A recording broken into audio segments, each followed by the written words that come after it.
So if you took berberine every single day and it wiped out bacteria, what do you think it would do to your gut? As a father of 4, I'm very accustomed to reading what's in the poop to understand, are these kids healthy or do we need to take them to the hospital for something? Welcome to the Balterra Wellness podcast. At Balterra, we make wellness clear.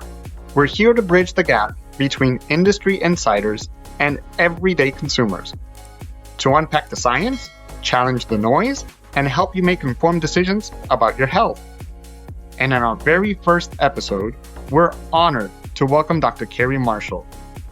Keri and I go back to our DSM and Pharmavite days, and she brings more than 25 years of experience in the natural products industry, 24 years of clinical practice, and over 30 years in health and human research. She's a naturopathic doctor, an epidemiologist, an international speaker, and has published 26 peer-reviewed scientific papers across a wide range of topics.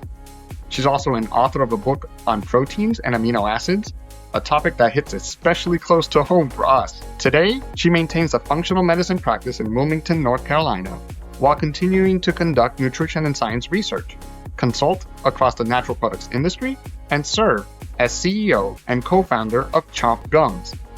In today's conversation, we're diving into the current state of the supplement industry, the trends shaping it, the challenges it faces, what consumers often misunderstand, and how brands can and should build trust. Keri, welcome to the show. Thanks, Jose. I'm so honored to be your first guest on the show and excited to help you kick off the series. Thank you. Thank you for being here. And my first question to you, Keri, is how do you feel about the state of the supplement industry today? How are we addressing or not addressing consumer needs? Well, that's certainly one that we could spend the entire time talking about. So there's a lot of shifting and changing going on right now, not be political at all, but it is because of the political landscape and some of the movement and trends and awareness that we've seen with MAHA and then some of the even tariffs. We can just talk about tariffs. That's really impacted supply chain and also cost of ingredients significantly. I know for me with Chomp Gums, we have an organic pomegranate extract that comes from Spain. And during the time where we decided we were going to use it and the time we were purchasing it, there was a significant tariff that was placed on it because it was coming out of Spain. So, things like that really impact cost for consumers ultimately. So, right. For me personally, that's one that hits close to home because my company affiliation, but also as a consumer, because I know in the end, I'm going to pay more for my dietary supplements that I use every day. Yeah. And let's hit a little bit more on the state of the change of the industry with the MAHA movement, which to me feels like it's pushing a little bit of supplements into a little bit of the medicine space. Like we're starting to carry a heavier burden because we are almost pushing vaccines to another place or pushing pharma into another phase of life. And then in between, supplements need to kind of fill that gap, which to me is a heavy burden to carry because supplements historically haven't been for disease state. And they shouldn't continue to be for disease states. But how do we kind of balance that change in winds and what the MAHA movement is kind of bringing to the table here? Yeah, again, huge questions. Because as a physician, it's always been a challenge for me and also as a research scientist to not be able to accurately talk about the science, especially as a practitioner, to talk to other practitioners or consumers to accurately relay based on the existing regulatory structure of DSHEA in terms of the claims that we can talk about, because a lot of the studies that have been done on diseased populations. But I always joke when we're talking about metabolic parameters specifically, or metabolic health, or obesity, or folks being overweight or pre-diabetes, when we have over 70% of the US population being overweight or obese, That is normal. That is, I don't know, it's certainly not health. That's why Maha's talking about the things they are. Right. And I applaud them on many of the things they're talking about with regards to nutrition and exercise and overall wellness. That is important information. That going back to Michelle Obama, her Let's Move stuff during the Obama era, and Clinton, after his administration, launched the Clinton Initiative, which took sodas and a lot of junk food out of vending machines in high school. So right. I've been trying to do this for a long time. I'm a fan of anything that brings this attention, that changes the health and the diet and the nutrition and the overall wellness and how we move in America, because it's been a problem for a long time. So that all said, I think some of those things, and it's just being seen on a big scale right now. But the things about vaccines, again, as an epidemiologist, different story. We're not going to go down that rabbit hole today. There's certainly some public health things that I find alarming that are going on. There's things in the research community with research funding being slashed like it is. It's not great. Important buckets of research that impact millions and millions of Americans are being impacted. So we need to figure that out. I don't even remember what your original question was around. Yeah, how it's all impacting supplements. Yes. It's definitely variable every day. I'm fortunate to sit on the APA board, the American Herbal Products Association. So I'm really grateful to be part of that regular conversation and hearing it. We actually have a board meeting in 2 weeks. So I have a couple days of, a deep download on that. So maybe we should have done this after. I'll have more information then. But, part two. It's just been a real challenging, landscape to see so many moving parts. But I remember what we were talking about. I am a fan of some regulatory change that enables us to talk about, say, a well-done clinical study on a product. Because, when we talk about trends, right, in the supplement industry, metabolic health is top of everyone's, view right now because of GLP-1 drugs. Yes. And big topic. Big topic. So there's been this eternal search to find the natural GLP-1, but also the search for products that help support people on GLP-1 and also products that help people go off of GLP-1 drugs and maintain that same, weight and body mass. So there's kind of a really big race for that. And I think as we see folks coming off of that and we're seeing product research being done for that, we should be able to accurately talk about it. Because in the end, going back to what I said, is a healthy population of Americans is that overweight, obese, their blood sugar is slightly irregular, their hemoglobin A1C is creeping up. We have to start talking about that as the normal population that we can do research on for dietary supplements and safely talk about it and how certain things are effective. That is real science. I love it. And that dialogue, I think, is sometimes missing in the industry. It's a lot of factual shots being thrown out versus that dialogue of back and forth and understanding. At least that's kind of what I've seen. There's an opportunity there for podcasts like this one and other ones to continue to talk about this in a back and forth educational type of way. And you mentioned GLP-1s. One of the things that the supplement industry has offered as almost like a GLP-1 offering is berberine. I don't know if you've seen some of the things there, but that brings us into two different topics. One of them is, what do you think about, berberine as playing a role in that space? And two, there's a lot of confusion even on berberine itself, and therefore we'll get into confusion across the industry in terms of how consumers see supplements and how they use them. But in the GLP-1 conversation, how are you seeing that for supplements and a few of the spaces that you mentioned, whether they're replacers that they help or they help you get off of them?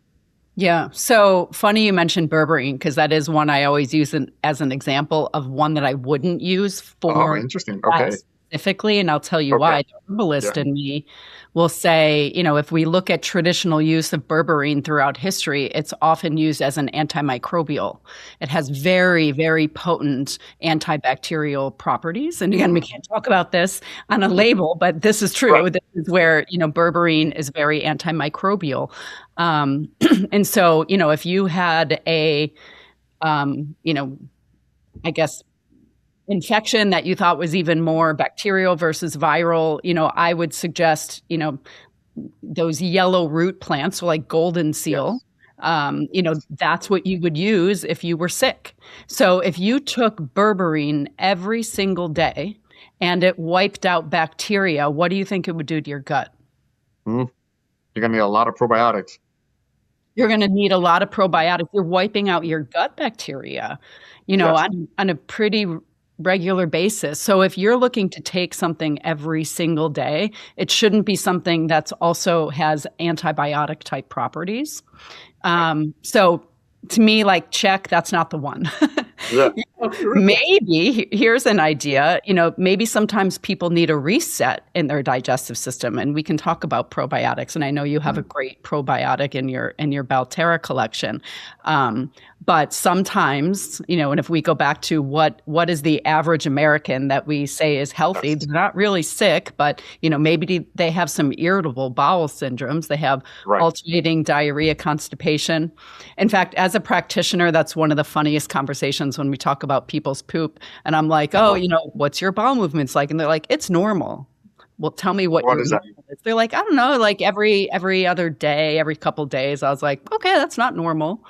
Yeah. Like everyone's definition of what normal is, like that's considered constipation. You should be Mhm. having a couple healthy bowel movements a day. If you're eating two to Right. three meals a day, you can be having 2 to 3 healthy bowel movements a day. That's normal. And a lot of people don't understand that. And a lot of folks, just have loose stools, Mhm. or, what we call ribbon stools, are really skinny. Yes. Sometimes that's a sign of, some spasming in the bowels a little bit, just with whether it's from stress or a poor diet or lack of fiber or not enough water. There's a ton of reasons. But one of the most common ones, and you'll see if you do a bunch of microbiome tests, is Mhm. most people's microbiome is pretty off. So Yes. going back to berberine, if you took someone for, say, 2 weeks and you kind of gave them maybe a little cleaning of their digestive system and then repopulated with, a great product like, your Balterra one. Um, or, I mean, there's some decent, well clinically studied probiotics that are out there. But, also eating fermented foods, yogurt, drinking Yes. kefir, some sauerkraut, some Right. kombucha, doing all the things. But that's where something like berberine should not be taken, for long term. Yeah. No, agreed there. And I think one of the things supplements are, if you have a routine in supplement, more often than not, you're taking things for an extended period of time, which Mhm. is good and bad, right? I think from a medicine standpoint, Mhm. consumers may feel like, well, if I'm taking a supplement, I need to feel it very fast, Mhm. immediately, because I'm used to medicine. Right. Whereas supplements, and most of the studies are 8-week long studies, 10-week long studies, sometimes even 12-week long studies. So you have to take supplements for a long time. And if berberine is one of those, you're Right. hitting it hard. Yeah. And one of the reasons people are taking GLP-1 drugs, at least from a prescription Mhm. standpoint, not movie stars trying to get skinny. Right. But one of the primary reasons is it does impact blood sugar levels and hemoglobin A1C. And so that's one of the concerns when people go off of it, is that their hemoglobin A1C goes back up. And as far as a clinical study goes, you can maybe give a product and see short-term change in GLP-1 levels or the hunger hormones, ghrelin and leptin. We can talk about those in a minute. You can see short-term change, like, yes, this supplement increases GLP-1 compared to a placebo, or the hunger hormones. But if you want to do hemoglobin A1C, that is a 12-week, a 3-month study. So that would kind of be the gold standard when you're looking at some of these products as to if they're effective or not. But one of the exciting areas that I know that does show some promise, and it's one of the places where I'm doing some clinical research right now, is in the ketone space. And so there'll be some Mm. exciting products coming out later All this right. that I will be happy to share more about. But exogenous ketones can increase GLP-1 when you get your blood BHB, which is ketones, which is what a Uh-huh. lot of people aim for when they're doing intermittent fasting, which is why intermittent fasting also works to Right. manage the hunger hormones as well. And that can impact blood sugar and hemoglobin A1C. So I think Mm. maybe that's something exciting that we'll see coming up as some benefit with exogenous ketones. Fantastic. No, thank you for that insight. And before I go into some other innovative ingredients that I think the industry has to offer, I'll just let you know that, as a father of four, I'm very accustomed to reading what's in the poop to understand, are these kids healthy or do we need to take them to the hospital for something? Right. So super familiar with all of that conversation. This episode of the Balterra Wellness podcast is brought to you by Endless Thesis Holdings. Endless Thesis, where we publish exciting books like Beyond the Lab Coats. We consult in the food, beverage, and dietary supplement industries, and we spawn companies like Balterra Incorporated. Endless Thesis, where curiosity never ends. Now back to our show. Yeah. But going back to this to the industry and innovative ingredients, are there any ingredients or even technologies, if need be, but ingredients specifically that are coming down the pike that either you find fascinating yourself for your own consumption, or you find fascinating because it's going to do something in the industry that will revolutionize it, similar to what other ingredients have done in the past? Definitely the exogenous ketones that I mentioned. And, as a physician and scientist, I love to go down a rabbit hole with science. And I have to do my continuing medical education to maintain my medical license. It's due April 1st. And so I had to get 50 hours. And I recently had some ACL surgery, which is a different story. So I had a lot of time to sit around, and it was a great time to get my education. And thankfully, since COVID, they've made it super simple to get continuing education online, and they continue to do it. And there's some really great resources. So now you can actually look up topics that you find interesting. And interestingly, I did look up GLP-1 stuff. I wanted to make sure I was super up to date so that when I'm having conversations with patients, or I actually have more people in my life that ask me medical questions than even patients. But different story, all the free advice I probably give. But I went down the rabbit hole with, like I said, GLP-1 drugs, but also as it relates to metabolic health overall, but also mental health, and how not just GLP-1 drugs, but also the state of ketogenesis, the keto diet, and intermittent fasting, how they're all being used for mental health, for schizophrenia, for bipolar, and also depression. So I don't know if a lot of people know this, but antidepressant drugs generally don't work.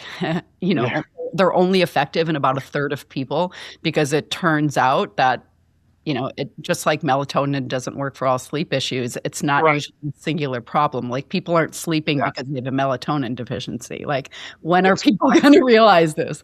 And so it's a similar thing. The majority of antidepressant drugs are SSRIs.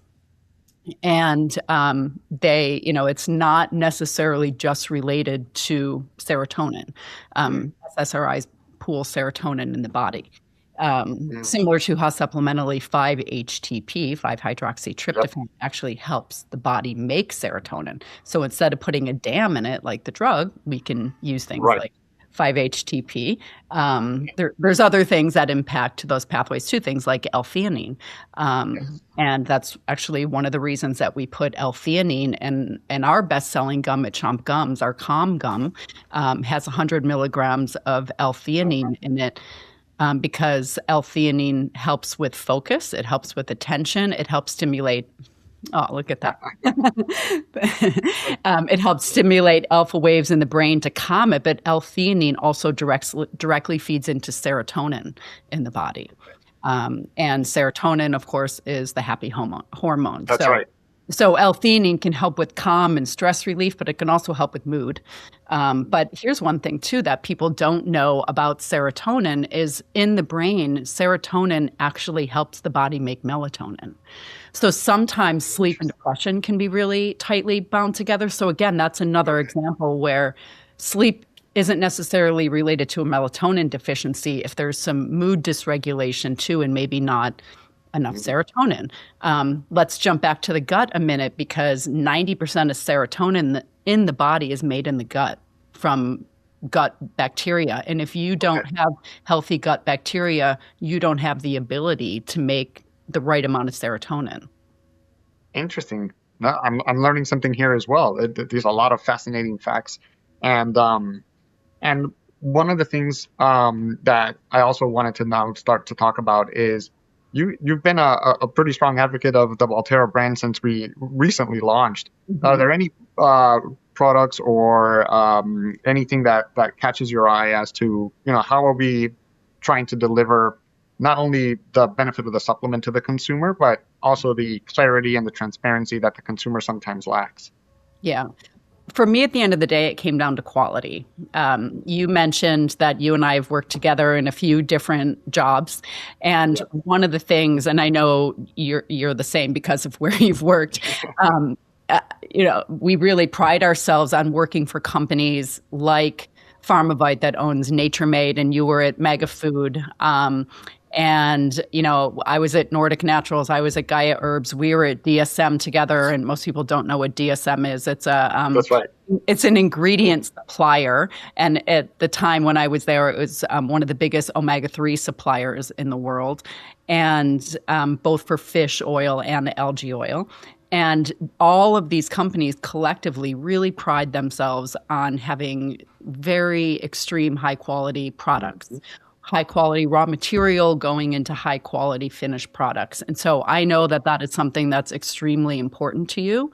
And so when I was making a decision about a particular product that I wanted to start taking, creatine, that I knew that you were launching these products and I was really on the fence. Do I need to take it? Weighing the pros and cons. And I ended up having some ACL surgery that I'm recovering from. I had it right after Christmas. And I could not use peptides. I was very reluctant to jump on the peptide wagon. Injecting something into myself every day that's not at all regulated. That's kind of like happening behind closed doors, and you get this bottle, but then you have to buy this other regeneration solution. I was like, this is not all adding up for me. And a couple of trusted folks that I know that are physicians and scientists that were all agreed, the same product, the same company. And sure enough, I got an allergic reaction the first time, the second time, time it was worse. And I was like, okay, here's my instincts were right. Peptides are not for me. Done. So then I was like, okay, next, what can I take to augment what I already do in my life, right? Like I have a supplement regimen. I'm sure you do too. Yes. I try not to take too much because I really do try to get most of my stuff from food, but I have my regular things. And certainly with ACL surgery, I'm going to up my game. And I'm going to make sure I'm taking my supplements regularly. I'm not going to skip a day, but creatine was really it. And I was like, okay, if I'm going to do this, I don't want to get just any creatine. I'm going to trust Jose. Thank you. Yeah, and look, that's key, right? I think you hit on a key subject of why consumers don't trust supplements, and that's the quality of the products. I think a lot of brands, especially the startup brands, the smaller ones that don't fully understand the science or the industry, they tend to just put in the ingredients because they're hot, not because they understand the scientific dose that is efficacious or has been tested. Yeah. And that's a little bit of the difference of working for companies that understand that difference. We put in the dose, the dose that you actually need. You don't fall short on the dose, or you don't go extreme on the dose, which both are bad, right? Yeah. And that's the same thing with my Chomp gums. It's a dietary supplement. It's a functional gum. So we have meaningful amounts of nutrients in the gum that I can make a structure function claim on. And so it's not, some of our competitors that are out there have, pixie dust sprinkling of certain ingredients. And Pixie then, dust. Oh, it's, that's a killer in the industry. frustrating. So, and that was the thing too, like you said, with your creatinine, it's a 5 gram dose. It's, the scoopers in there. It's super clean tasting. I can add it to virtually anything, Yeah. and get it down. Like I don't have to make a whole smoothie. Like if I use a protein powder, I feel more like I need to make a smoothie out of it. The creatine, I can throw in some kefir, and drink it down, or, anything. Kefir's a fantastic idea. Yeah.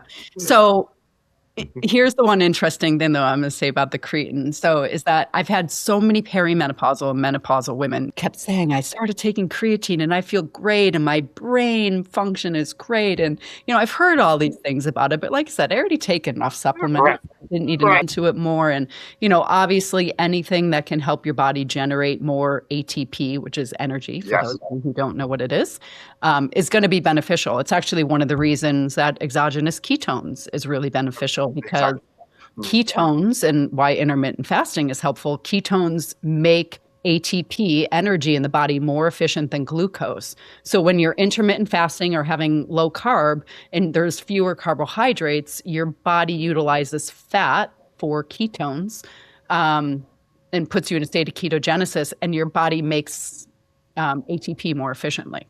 So again, creatine makes ATP. Right. So anything where you can create energy for the heart, brain, and muscles, because that's where the body utilizes them quickest. And so for me, in this case with the ACL surgery, there's also a lot of science around recovery and tissue recovery and things like that. And so that's why for me, it was really important, because there's also a lot of science that shows the improvement with resistance training too, and also bone health. And with ACL surgery, they're drilling holes in your bone to attach the new ACL. So there's also bone recovery and bone remodeling. And there's also creatine research that shows that it stimulates osteoblast, which are the bone building cells. So there was a lot of reasons why this made sense for me to start taking, not just the whole menopausal woman and loss of estrogen. So I'm taking it now. Will I take it long term? I'm going to tell you what the number one side effect is. And I didn't do my homework, and I got on the scale and I was like I knew I wasn't exercising the same with my ACL surgery, but it does make you gain weight. Yes, there's some water retention, right? There is. And that's obviously for any ways. Yeah. So, and then I read, it plateaus. I was like, well, does it plateau at the high level? Is it too high the plateau, or is it where you want it to be? I know where the plateau is, but I'll get back to you on that. So that's interesting. So that's where I wonder, what the real dose of that has to be, because of the weight issue, right? Do you need to go in at the 5 grams? I don't know. I'd like to see maybe a little bit more of some dose finding in that middle-aged woman range, and see what that's tolerated without that weight gain to get the benefit. Yeah, that's 100% correct. And I think there's a lot of science that shows that you lose the weight when you stop.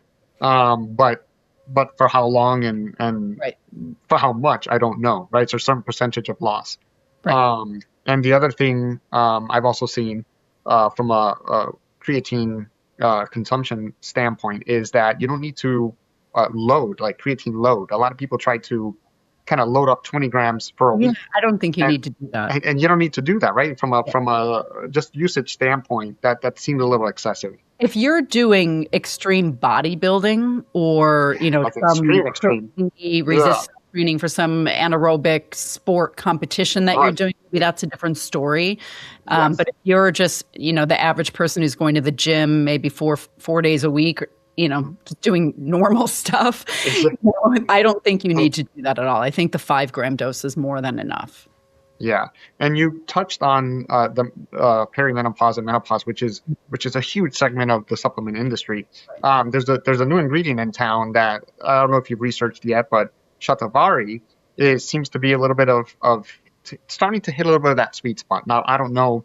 Again, I have to look a little bit more on the science, and I've seen the dose is a respectable dose. You have to understand the extract content, the 10-to-1 versus 4-to-1 or any other types. But outside of understanding a little bit more, it seems to be hot. Do you know anything about shatavari, or is there something that attracts you to it, if you know about it at all. Yeah, no, I don't know enough about it off the top of Yeah. my head to be able to rattle off some of that research, but certainly something to look into. This episode of the Balterra Wellness podcast is brought to you by Balterra Incorporated, bringing trust back into the supplement space. Remember, stay balanced, stay clear. Now back to our show. Yes, yeah, and I'm starting to look into it just to see what what science is out there, and how can it be leveraged in the supplement space in the right way. And there's some very reputable companies, bringing in that shatavari. So also companies that are not reputable bringing in shatavari, but that's a constant in the dietary supplement space. I think you have some real opportunity with your brand, Jose, with some clinically studied ingredients. And those clinically studied ingredients that you can put in a formula as an individual product and talk about that at the dose for which it was studied.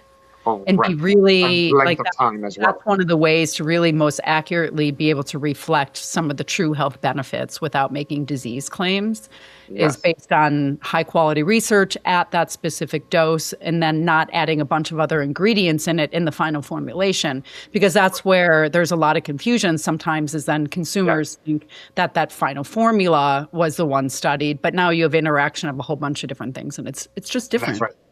Correct. No, that interaction is huge. Just understanding the how to test it too, because you can test for it as an ingredient, but then when you test for it in a matrix, that complexity of the matrix, then it gets very complex. Right. Um, and you mentioned chomp gum a couple times. Being an entrepreneur, I'm sure that there's a lot of learnings there, and some things that the audience may want to hear. How has that journey been for you starting a business? Why did you choose chewing gum, and how has it been? Have you enjoyed the journey, or there's some frustrations? Tell us a little bit about your business. Yeah, no, thanks for asking. It's really challenging and rewarding to be an entrepreneur, and I'm excited for you and your journey Thank you. along the way, because it's so much harder than people think, because Yes. every dollar being spent, versus when you're at a big corporation, the two corporations we worked for are enormous.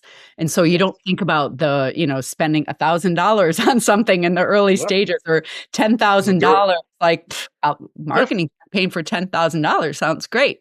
We'll Yeah. do it Cheap. once a month. Yeah, Yeah. exactly. Exactly. So just little things like that we definitely took for granted, Yes. when we were at larger corporations, are now very real. So just things like that. But I was actually introduced to the gum manufacturer that we use at a natural products expo. Gosh, maybe 15, 17 years ago, when I was working at Nordic Naturals, and I was heading to lunch with two of my colleagues, and they were handing out, it was actually the first company that had CBD products, and one of their entry products was a CBD gum. And we popped the gum in our mouth. We went to lunch, and between the three of us, we're probably three of the most talkative people you'll know. And 20 minutes into lunch, I realized no one said anything. They were calm now. This total zone, right? And so I just started laughing, bringing that up to them. And they were like, "Oh, CBD." And I was like, this is amazing as a delivery system. This is incredible." And I'm a kid. I won't age myself, although you said how long I've been working in the beginning. Hopefully people forgot how many decades. You started super young. Don't worry. Yeah. Well, so, Aspergum was around when I was a kid, and I don't know, you're younger than me, Okay. so you don't know it, but it was aspirin in a gum, and it was orange flavored. And Wow. yeah, I mean, super easy for kids to take an aspirin, Yeah. right? And then I also, as a kid, grew up. I was a softball player. My dad was my little league coach, and he was a big baseball guy. And so he would always take me to the baseball store to chat it up with his buddies, and it all like hand me the big container of Gator gum, like that, and just, "Oh, help yourself," And so like I would sort through and pick out all the orange Gator gum. How cool. Yeah, so you can see my favorite flavor was orange. So anyway, I loved Gator gum as a kid, and so I was a big gum chewer in general. And so when I found this gum manufacturer, I went back and I chatted with them, and they gave me this silver envelope full of a whole samples of the gum, and I was like, "This is amazing! I'm gonna get in touch with you because I want to make gum." Like, and Yeah. so sure enough, when I left Pharmavite about 4 years ago. And I really, had done a lot of work with some big companies that I just needed a break from big corporations. Yes. And a lot of colleagues and friends in the industry were really encouraging me to do my own thing. And I was like, thank you so much for like believing in me in that way. But like, it's not that easy. I can't just do that alone. Like, that's Mhm. impossible. I have some great skills that I'm good at doing, but like I am not able to manage all these things over here also. Like I need to Yeah. find the right partner. Yeah. And so I started kind of looking around for who that could be, talked to a lot of different folks to see where they were. Let's just say a lot of people have been going through big transitions in work in the last few years. So I've noticed that. Yes. yeah. So anyway, I found the perfect business partner. My business partner is Kelly Barnes, and she, with her ex-husband, started what is still the largest surf and skateboard wholesale distribution center, and she helped run that business for many, many years. And they were doing Wow. e-commerce and online sales before that was cool. And so she was working in the mortgage industry when I met her. And so she's the perfect business partner for me that does all the stuff I'm not capable of. Uh, and she similarly, was looking for a big change in life too. And her son is a famous pro surfer. So they're really into health and wellness. It's something they take very, very seriously in their lives. So fast forward, track down the gum people. Sure enough, they're still there making the gum. And, you know, you know this from working with me. I've done a lot of uh, R&D work and innovations and product formulations and That's right. developments. For me, it's super easy to come up with a formula. And I'm staring at it right here. I have a little red notebook that has formulas that I have created for everything from, capsules to herbal extracts to, the gum to bar Nice. formulas that I've created over the years. I always joke with Kelly, like, if something ever happens to me, grab the red notebook. That's right. That's The red notebook's gonna go missing. But anyway, so yeah, I mean, I started formulating some of these gum ideas years ago when I first met them, and I was just really excited based on where I knew there was white space in the yeah. industry and holes. And, we actually have, this is actually the electrolyte gum, which Yes. is my childhood tribute to, my dad and the Gator gum that Love I it.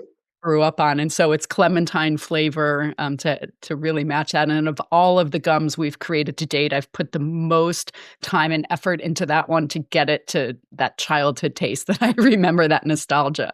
So, it's like too salty, too sweet, too this. It's like, all right, we got it. That's like Uh, a formulator's daily thing, right? You have to yeah. change all the parameters. You have to taste it. You have to rechange everything again.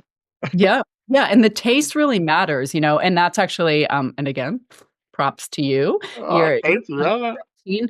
When you're putting a protein powder in a shake, or you're doing a gummy or a chewable Yeah. tablet or chewing gum, it has to be great tasting. And Of course. again, kudos to every single company I have worked for that has had chewable products or products in that format, because they took taste very, very seriously. Yes. Um, Both at DSM and also at Pharmavite and even Yeah. at Nordic Naturals. Like, I was part of the sensory tasting groups and boards that, we took that job very seriously. At DSM, we would go into a room with red lights, and there'd be this whole computer program and these questions. Like, That's those right. are things, like, did not wanna put products into the market that didn't taste good, that consumers Yes. weren't going to repeat buy. Taste is king. And Mhm. that's from my Pepsi days, right? That, you knew that taste was king. And I Yeah. think there's an opportunity in the dietary supplement space still today to kind of bridge the sensory science with with the actual formulations that are very complex. They have a lot of variables, a lot of nutrients that don't taste well, herbal extracts. So there's a big opportunity. And I have always counseled kids who are in high school or early college and are like, they don't know what to do. I'm like, look, the food science space has a lot of opportunity. Yeah. Sensory science is one. You can taste stuff all day long and you Yep. get paid for it. But there's still a big opportunity, in my opinion, in that space, even today, even after Yeah. many years. Yeah, actually, NC State, I live in North Oh, Carolina. that's NC right. State is just on the road, actually has, like, you can sign up to be part of their tasting. They do internal and external tasting. So I can sign up to be an external taster. Oh, Um, that's so cool. Wish I lived nearby. I can have my daughter, she lives nearby. But I mean, I think it's cool. I love cooking and food. So, like, Yes. I that kind of taste stuff and combinations of ingredients is important. But that's something that, I'm really proud of of the products that we put out because they do taste good Yes. and we get that feedback from our customers and that's how we retain customers and get new ones. But that's the same with your protein powder and that's one of the things that I really loved about it and again, why I want to use something like that is again, perimenopausal woman, right? I recently had ACL surgery. I need more protein. Like that's one Yes. of the biggest mistakes we make as we age, and we're talking about it now. We see this new crazy food pyramid, different story. Yeah. Uh, it's cheap protein, right? And That's so right. yeah, so I need a protein powder in my life to get the amount of protein that I Yeah. need in order to get my recovery on track, but also to make sure I'm not losing muscle mass because That's between right. being perimenopausal and going through surgery and not walking the same, like I'm losing muscle mass in Mhm. my quadriceps quickly. So making sure I'm getting enough protein with something like this is great. And there's only 7 That's ingredients right. because clean ingredients are one of the fastest trending things. Can't say enough about it. And millennials and some of the younger folks are really leading the way with that, interestingly. No, and keeping it as simple as possible is key because people tend to get confused with the nomenclature of the ingredients that are in there, the reasons why they're in there. And if there's not enough science to educate them, they fill in the gaps themselves with myths potentially, whether they heard it but because of an influencer on TikTok or they heard it on the news, which it should be fairly good, but sometimes it isn't. Um, and it's very important, and that's why I also love these formulations of protein that we have in our portfolio because it's very clean, right? There's only 7 ingredients. It should be pretty simple to understand, and even then, I'm still getting questions around, wait a minute, you have peanuts in there. I'm like, no, wait, there's no peanuts. It just says contains no peanuts, right? Right. So I Pea still have to make it even, protein. Yeah. yeah, I still have to make it even more clear, right? Which is Yeah. fine. I will do that, but you can see how important it is. Yeah, and the natural sweeteners too, are really important. I know you're using the Lohan, and Yes, that's the monk one fruit. example of one. We're using stevia isomalt, which comes from Yes, non-GMO beets, and then that's right. also a combination of the polyols, so sorbitol, maltol, xylitol. Yes, A lot of sugar. natural products, I'm so surprised to see still have a lot of things like sucralose in there Yeah, and some of the other no more need for it. functional sweeteners. In fact, Mhm. our main competitor in with Chomp Gums, which is NeuroGum, they're a Mhm. $100 million company. They're doing $4 million a month on TikTok Shop, and the product has Mhm. sucralose in it. So going back to wiping out your microbiome, go look up the sucralose studies. It's a Mhm. chlorinated fake sugar. And what does Right. chlorine do? Why do you put chlorine in your swimming pool? Yeah, you clean things up, right? It's Clean it up. total So if disinfectant. so the studies that were done at Duke on sucralose show that consuming sucralose wipes out your microbiome. Mhm. So why are we putting it in, chewing gum? Why are we putting it in a lot of protein powder formulations and a lot of Yes. bars? I had a dear friend who is, one of the highest performers I know in their particular occupation.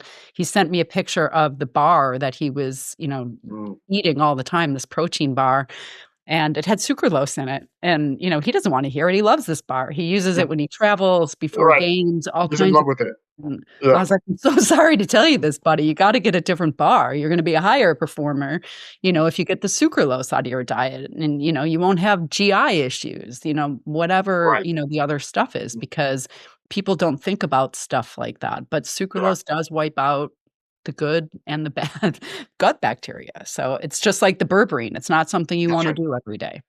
So it's That's right. definitely not something you want in your protein powder. Yeah, and it was chosen purposefully, right? I think Right. there's a 100% agreement there. So, Keri, we've covered a lot of ground. Thank you so much.